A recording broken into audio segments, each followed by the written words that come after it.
Welcome to a special edition of Trading Card Therapy, episode 104 from the National Sports Collectors Convention in Chicago. Enjoy.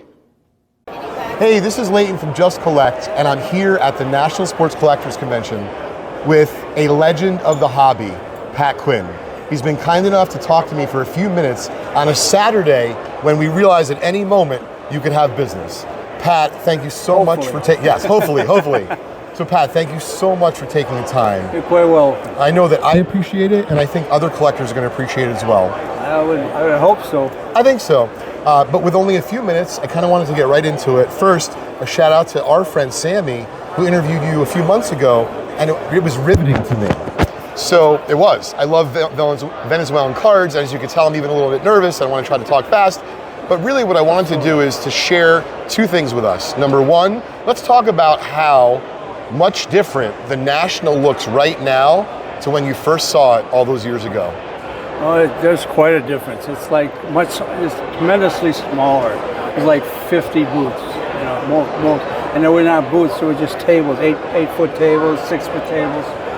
But it was still, and the first one was, I think, 70 something. I can't remember exactly when it was. Well, 45 years ago. Sure. Which I've covered all 45.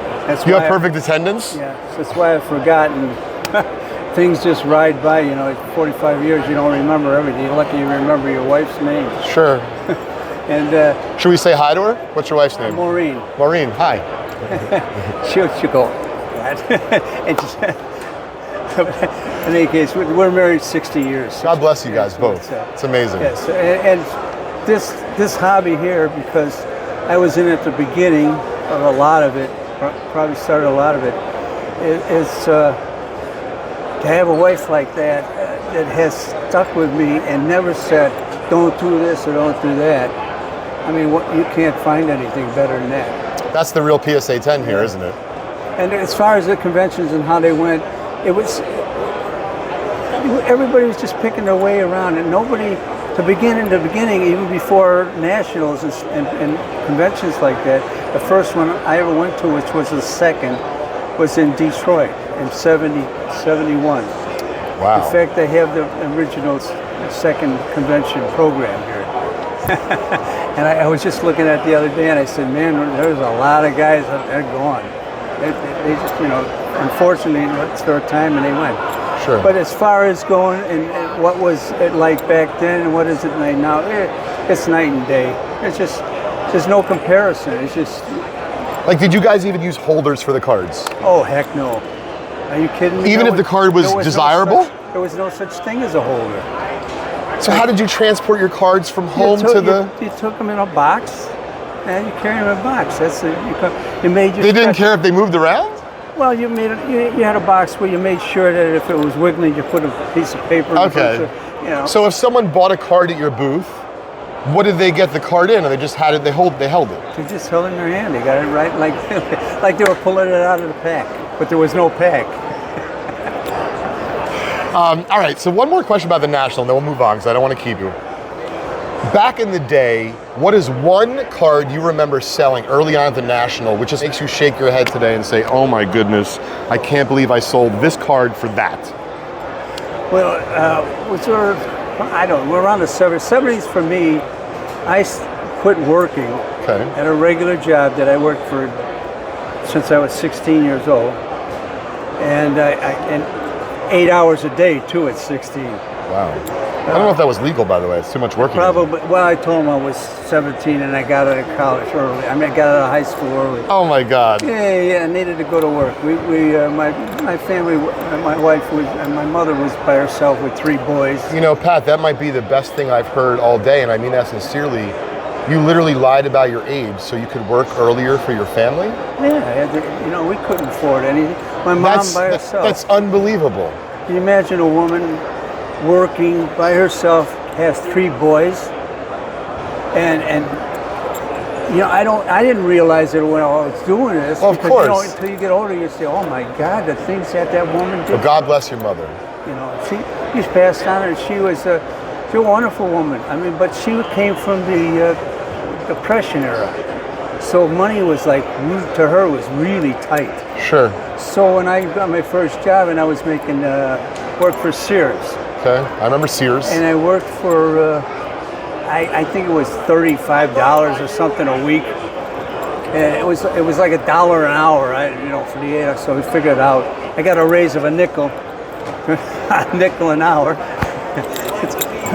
You don't think about these things because you and the people that have grown up now, they can't believe this stuff. You can't believe that you were making $1 an hour and you got a raise for 5 cents more, and you brought it home and say, "Hey, Mom, I got a nickel more."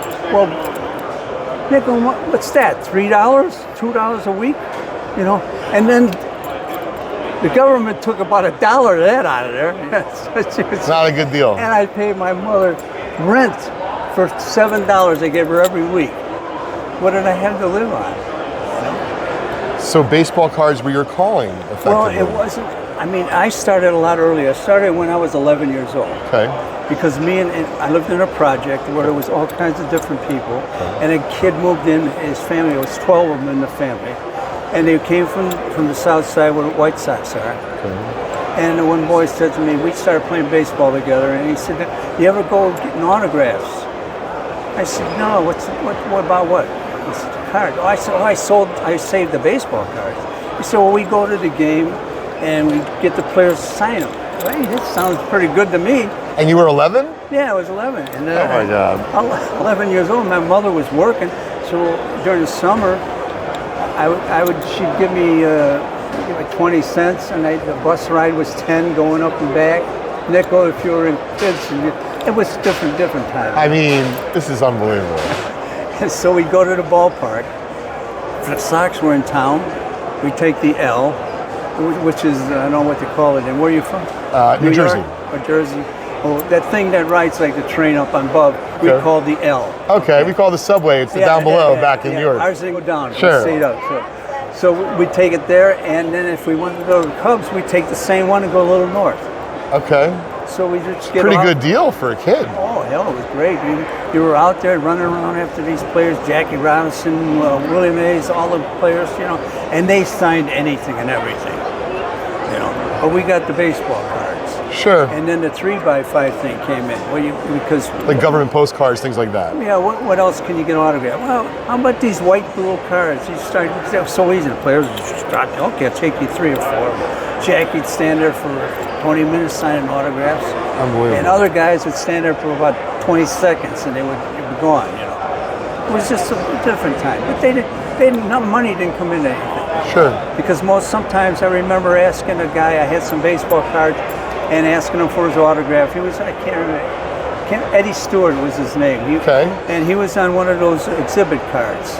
I put, when I got about 14, 15, and you won't believe this too, but everybody was. 14, 15, if you get an autograph, you're a kid, you're a baby, But it was the fact that we went after girls.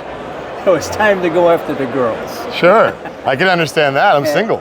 Yeah. And so after, didn't do anything from that time. Okay. In 1963, I went into the Navy. And when I got injured in the Navy, and I met my wife there, and we got married, and I got to come back home, and I got a job at Sears. I just didn't feel right. It just came out. A new world to me was being in the Navy, because we traveled all over the place. It was like an eye-opening thing. Like I'm in different countries, I'm in different cities, and even when I was getting out, I said, I don't want to do this anymore. I don't want to work. I want to do something. Well, I'd hurt my leg, and I was on. And I got a Sporting News newspaper one day, and I'm looking at saw an ad for somebody wanting autographs, and I said, "Oh, this is crazy." I said, "I got all this stuff at home. I think I have it." I went home. My mother never touched a thing of mine. That's the thing. How many millions of people said my mom threw that stuff away? My mother never threw a single thing away. So all my Ty Cobbs and all the rest of that stuff, because I used to write to them too and get players. Oh my thing of writing, like Ty Cobb, I wrote on the envelope, I can remember this. I wrote on the envelope, Ty Cobb, Detroit Tigers, Detroit, Michigan. It got there. And I had all these little pictures I cut out of magazines. Wait, you didn't have the address? No, I didn't know where he was. I had no idea. Wait a minute. I just want to clarify, Pat. You wrote to Ty Cobb I love this. Go ahead. with no address? No. And you just wrote Ty Cobb, Detroit, Michigan, and it got there? Detroit Tigers. Sorry, but Detroit Tigers. It got to the Tigers. What they did, they Are you serious? This is, oh my God. Thank you so much for sharing. This is amazing. What they did was then they had him on, they had a file where he was. Sure. And they shipped it on to him. So now it comes back to me a week or so later. Sure. And I open it up and all the pictures are signed and there's a letter in there. And it says, "Dear Pat," and I can remember this letter because when I sold my original collection in 2005, my personal stuff, sure. that letter was in the group. It was on Ty Cobb stationery. He said, "Dear Pat, thanks for asking for my autograph. However, you should always send a stamp to return it. And thank you anyways, Ty Cobb. Sincerely, Ty Cobb." What a time to be alive. I know, I had kept that letter forever. I mean, and that letter was still in when I came back from the service and got married, it's still in there. So I wrote these people and I said, "Hey, I got a lot of this stuff. What do you, I want to sell it." I didn't know anything about keeping it anymore. I had Sure. To me, it was nice, but I was 23, 45 years old. It's time to And I wrote, and that was another thing. You didn't use the telephone. You used the mail. Because the telephone calls were expensive. I mean, expensive. I didn't think about that. Your father and mother would get for a kid, and you wanted a telephone, and then you get a $12 bill. You're better off writing to... You would, turn your pants upside down. Your dad's going to give you the whacking you deserve,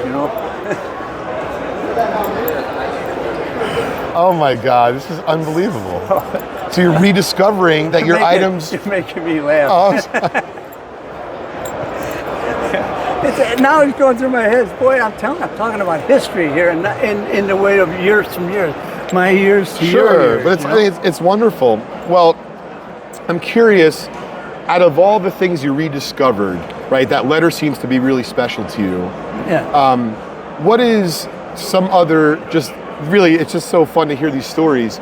But what's a story where, because you couldn't use the telephone, you had to write to someone about a collection and correspond like that way before you bought it? I'd love to hear about that. Yeah, you never got any pictures. You had to go by what the guy was talking about. So you just believed them? Well, you had to. I mean, of course. You had to believe them, of course. But it wasn't.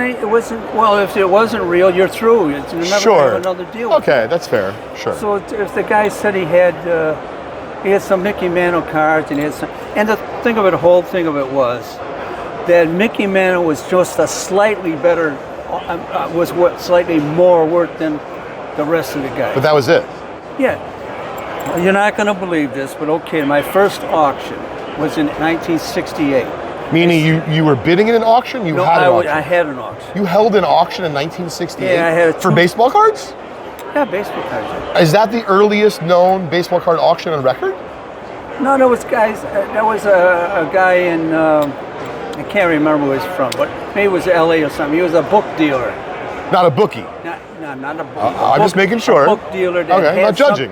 He was selling books and some all programs and stuff from baseball.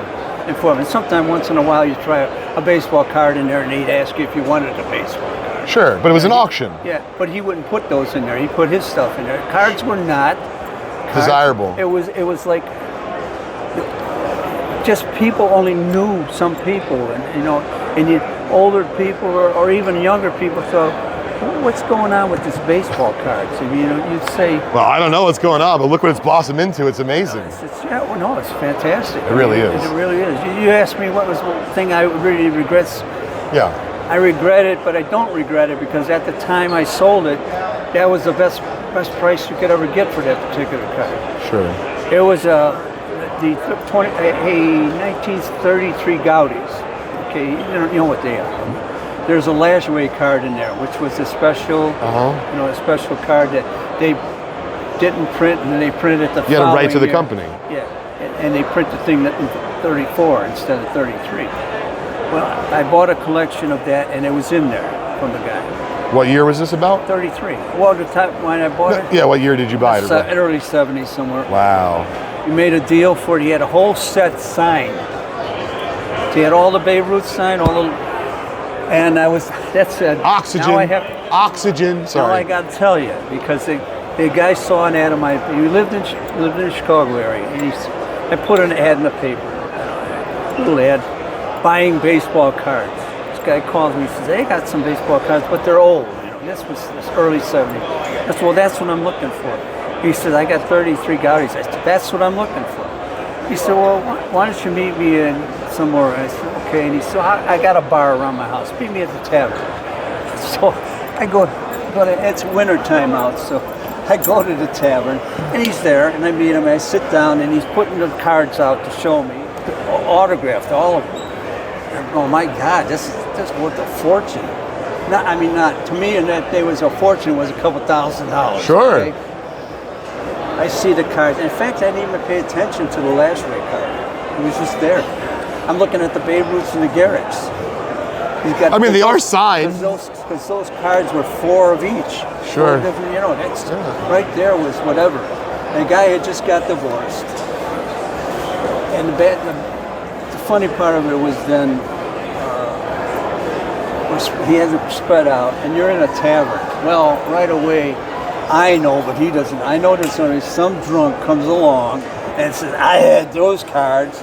They're really, really expensive." Well, that happened. And I happened to escort the guy out of the door, out of the place, and I gave him a nice pat on the ass and told him to get home. His wife was waiting for him, and then we went back to dealing. And we got the deal done, and he says to me, "Me and my brother used to do this together, and we did it as like, I can get it done before you type of thing." Sure. And they both went to the White Sox and the Cub games. To get this thing. So he's got another set. He's got the other set. Did you just lose your mind? I just, oh my God, this is not going to work out. This is not going to happen. I can't be that lucky. So he said, "Well, he's there at work, but I can get into the house, and he didn't care if I sell his cards." So now, this comes the good part. This is a good part? It's like I said, it was winter. It's dark out. Okay. Go to the house. It's one of them regular normal houses that are down the street, a brick house. Sure. And the lights are all out. It's about 6 in the night. And he said, "Well, we got to go in," or he says, "Oh, I forgot the key. Will you climb through the window for me?" He asked you to climb through the window? Yes, he did. I almost was willing to do it too. To get those. And the windows was right down. It was only about this high off the ground. And I said, no. I mean, I think That's where I draw the line. I'm not gonna have somebody shoot me and over this stuff. So I said, "I'll go." He said, "Okay, I'll climb in." Now I'm really thinking, somebody's gonna come here. I'm gonna end up in jail. He climbs through. He goes in. He opens the door, turns on all the lights in the house, and he goes right in the bedroom and he pulls the door. So now I know, at least he knows something about this. Yeah, sure. And I figured it out was his brother's set that his brother must have gave it to him years ago and didn't care. Sure. And he had it, like I said, he got divorced. He was going he didn't want the woman to come home. He probably knew she was coming home from work or something in about a half hour, and we had to do this deal real quick, and because he didn't want to give his wife any of the money, of course. And so I said, "I'm not going to go through the whole thing here. You say it's the whole set? Give me a box. We're putting it in the cage. It's the same deal as on the other side. Bing, bing, bye. It was nice knowing you. I'm not out the window, out the door." "No, I'm out the door." I said, "Not out the window." That's an incredible story. And now we get back to the wet Lashley card. Okay. I put that up in an auction, my auction. Okay. Because I was the only. About what year? Pardon me? What year did you have this auction? 68. Okay. And when you put it up for auction, did you know that it was really good yet, or no? I knew the story. Oh, you did? Okay. But it was just another card. I mean, to me, it was just Sure. a little better card. I'll tell you why. I put it in auction, and it went for $260. And I would imagine for 1968, that's a lot. Yeah, it was a nice deal. You could buy a refrigerator for $200. You can So buy a fridge stove. or a 33 Goudey nap? Well, I'm gonna go with the nap. you know, it's the wife says I need a new refrigerator. Whoa, hey, there's a refrigerator, right? Where'd you get the money? I sold the baseball. So a piece of cardboard. Your wife probably thought you were a magician. My wife was fantastic. I mean, That's great. I had a guy come by here and said to me, I'll bet you your wife thought you were crazy. I said, no, she didn't.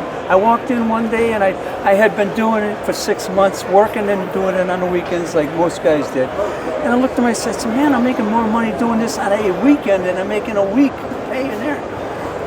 And I said, I can't tell anybody, I can't talk to anybody because they don't understand it. My mother and my father wouldn't understand it. It was, how the hell can you make any money selling baseball cards? So it was just like, I walked in one day and my wife said, what are you doing home at 2 in the afternoon? She looked at me and she says, you quit, didn't you? I said, yeah, I did. I said, I want to do this. I said, I want to do it. And I said, how about 6 months? And if it doesn't work out, I'll go back to work. Maybe nowadays it would be a little tough to get a job, but back then, boy, you can get a job anytime if you had any experience. Sure. And she was looking to go ahead and do what you want to do. And that's it. It just went from there and there. And gave back to the card, put that up for auction, went for $250 now. And the last time I saw that card, and there was only one of those signed and dated 34 on the 33 Goudey. I went for 1.5 million. So I just want to clarify, So I lost a the little nap money. was signed. The nap was signed. The Lajoie was signed. It was signed. Fountain pens, beautiful sign. I think we have to end. I cannot handle this. This has been tremendously entertaining, and I would say thank you to your wife for all the support she offered you, because really you've been a gift to our hobby. I really appreciate. It was a God-given thing to me. I mean, it's like, how did I get here? I mean, it certainly wasn't because I was so brilliant. It's just the ideas kept coming in my head as I kept saying, and that thing when she said go ahead, I was gonna go ahead. But look at it. But that's true love. That's you guys supporting each other in the toughest of times and the most uncertain of times. The first time I brought home to close an auction, first time for like $4,000 at that time. I had like 400 people in the auction at that time. It was like $100 a person was getting them, and guys didn't bid on some of them. Sure. I sold a few. My buddy, there was a friend of mine. He was in the auction at the time, and he said, "What do you?" He says, and he knew I was making money, and everybody was making money on being in the auction. We went together to the first show in Detroit. It was the first, in fact, I got a program from the second one laying around here somewhere. There it is, right there. Oh my God. That's the, hold that one up. That's awesome. And I'm in that program. Oh my God. And things just rolled. I mean, it was just, everything fell in for me. I had a lucky streak. I had, there was a program on TV, and the doctors were working on this guy, and another doctor says, has he got insurance? And the doctor said, he's got money up the wazoo. Don't worry about it. Well, I appreciate your time very much. I also want to give a special shout out to Sammy Thunder, because his interview with you were so gracious to talk about the Venezuelan cards. That's why we're not spending a lot of time on those. But check it out on Sammy Thunder's channel. I hope that we can spend some time together next year as well. I would love to do this annually with you. Pat, this was a delight. Well, I enjoyed it. You So did asked I. the right questions. You gave me, went back into my memory, and it was good. All right. Because I'm losing my memory. I'm losing a lot Well, of it. I think that you're doing great, and really your positivity, honestly, is infectious. I feel it. I know my friend Monty does, and the hobby at large does. And thank you to Kit Young, who told me to come over here to talk to you. To everyone, I hope you enjoyed this thoroughly. If you have, please make sure you subscribe to our Just Collect YouTube channel to see more amazing vintage hobby content like this. I hope you enjoyed today's conversation with legendary collector and dealer, Pat Quinn. If you enjoyed this type of hobby content, make sure you like today's episode and be sure to subscribe to our Just Collect YouTube channel to follow us for future hobby news and content.